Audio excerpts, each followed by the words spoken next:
ही थंडी ना अचानकच सुरू झाली, पण सकाळी स्किन लिटरली म्हणते, मॅडम हिवाळा सुरू झाला आहे, माझं फ्युचर तुमच्या हातात आहे. आणि मी पण म्हणाले, थांब आधी मॉइश्चरायझर लावून आपलं नातं वाचवते. बस तिथून माझा दिवस सुरू.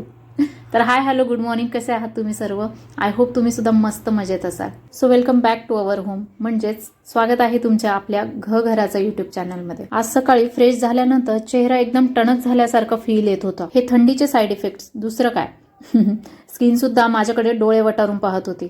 म्हटली, मॅडम आज काही तडजोड नाही, मॉइश्चरायझर आधी बाकी सगळं नंतर. म्हणून मी पण सगळ्यात आधी स्किनचं ऐकून मॉइश्चरायझर अप्लाय केलं आणि मग कामांना सुरुवात केली. चहा पाणी झाल्यानंतर सगळ्यात आधी डाळ शिजायला लावली आणि हा जो मसाल्याचा डबा आहे तो रात्री मी स्वच्छ धुवून ठेवलेला होता. सकाळी मस्त कोरडा झालेला होता, तर त्यात मी सर्व मसाले वगैरे पूर्ण छान भरून घेतले. प्रत्येक वेळी मी हा डबा भरताना म्हणत असते, आता महिनाभर मी याला अजिबात खराब होऊ देणार नाही. पण 2च दिवसात त्याच्यावर हळदीचे, तेलाचे, चटणीचे सर्व डाग पडलेले असतात. तुम्ही माझ्याशी हे रिलेट करत असाल, मला कॉमेंटमध्ये नक्की सांगा. कारण हा मसाल्याचा डबा म्हणजे आपल्या किचनचं सेंटर असतं. इथे आपल्या किचनचे सगळे पासवर्ड असतात. त्याच्याशिवाय आपलं काम पुढे सरकूच शकत नाही. सो असो, तर तो डबा भरेपर्यंत इकडे डाळही माझी शिजून झालेली होती. डाळ शिजल्यानंतर मी लगेच कणिक मळायला घेतली, कारण आज मस्तपैकी वरण चिखलीचा प्लॅन होता. वरण चिखली हे आमचं सर्वांचं फेवरेट आहे, म्हणून सर्वजण आवडीने खातात.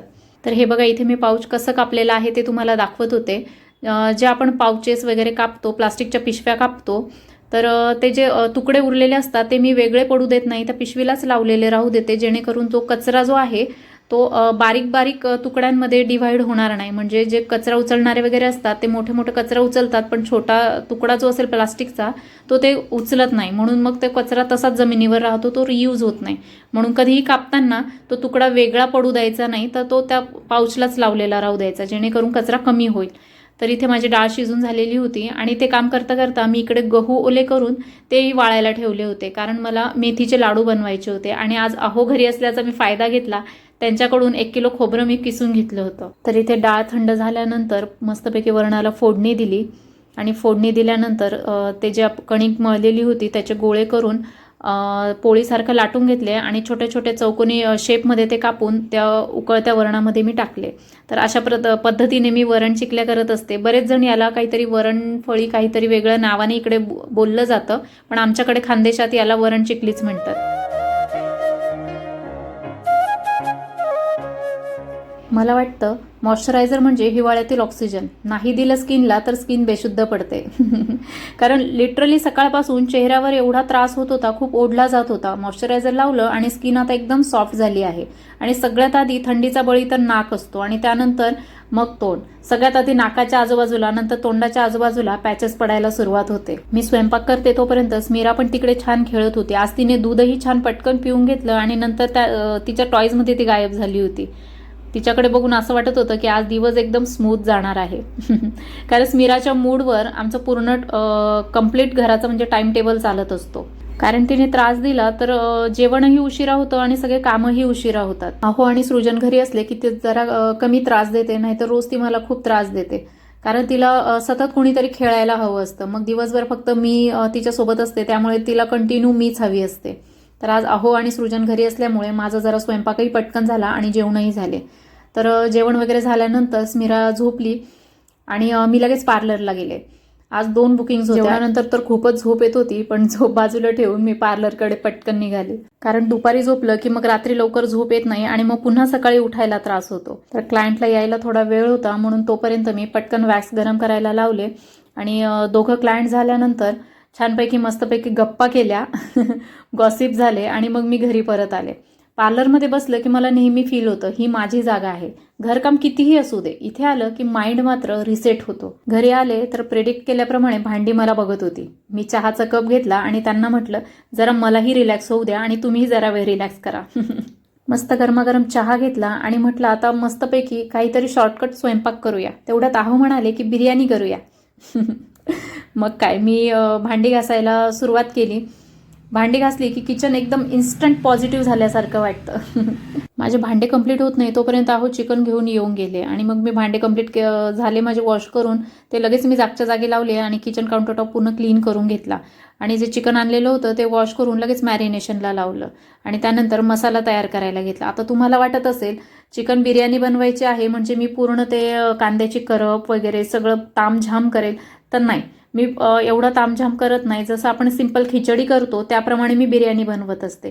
कारण एवढं तामझाम करेपर्यंत मुलांची तिकडे भांडणं सुरू होतात, नाही तर त्यांना भूक तरी लागलेली असते. म्हणून मी खूप काही तामझाम करत नाही. सिंपल पद्धतीने मी बिर्याणी बनवत असते. तरी ते मसाला होईपर्यंत ऑइलच्या बॉटल खाली झाल्या होत्या, तर ऑइलच्या बॉटल पण भरून घेतल्या. आणि बिर्याणीसाठी बासमती तांदूळ होता माझ्याकडे, तोच मी यूज केला. तर 3 वाटी बासमती तांदूळ मी घेतला आणि हा मसाला तयार झाल्यानंतर तो मिक्सरमध्ये ग्राइंड करून घेतला.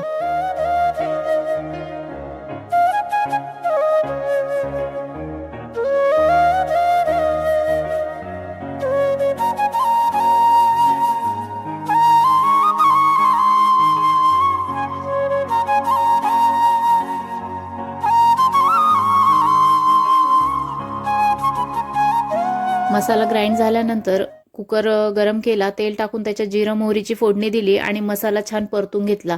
तेल सुटेपर्यंत मसाला परतून घेतल्यानंतर जे चिकन मॅरिनेट केलेलं होतं ते चिकन मी त्यात परतून घेतलं आणि त्यानंतर त्यात चिकन मसाला वगैरे तिखट सगळे मसाले टाकून छानपैकी थोडा वेळ परतू दिलं. तोपर्यंत इकडे दुसऱ्या गॅसवर मी पाणी गरम करायला ठेवलं होतं. तर ते थोडा वेळ तेलामध्ये परतल्यानंतर ते गरम केलेलं पाणी मी त्यात टाकलं.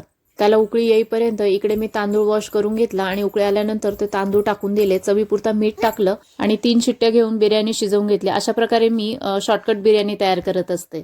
तर कशी वाटली माझी बिर्याणीची शॉर्टकट रेसिपी मला कॉमेंटमध्ये नक्की सांगा. तर बिर्याणी थोडी तिखट बनवलेली होती म्हणून स्मिरासाठी मला वेगळं बनवावं लागणार होतं. म्हणून मग तिच्यासाठी मी तिचं फेवरेट अंड्याचा रोल आणि पोळी बनवून दिली होती. आणि हो, तुम्हाला व्हिडिओ आवडला असेल आणि असे रिअल लाईफ व्लॉग तुम्हाला पाहायला आवडत असतील, इंटरेस्टेड असाल तर चॅनलला नक्की फॉलो करा. काही जबरदस्ती नाही, घरच्यासारखं समजा आणि येत राहा. आणि माझ्या सर्व सबस्क्रायबर्सला मनापासून थँक्यू, कारण ते माझ्या प्रत्येक छोट्या छोट्या गोष्टी बघतात, हसतात आणि माझ्यासोबत शेअर करतात. हेच माझ्यासाठी खूप मोठं आहे. सो सर्व सबस्क्रायबर्सला माझं मनापासून थँक्यू. आतापर्यंत तुम्ही जसा पॉझिटिव्ह सपोर्ट दिला तसाच तुम्ही यापुढेही देत राहा. Love you all. भेटूया नेक्स्ट ब्लॉगमध्ये. Till then, bye bye.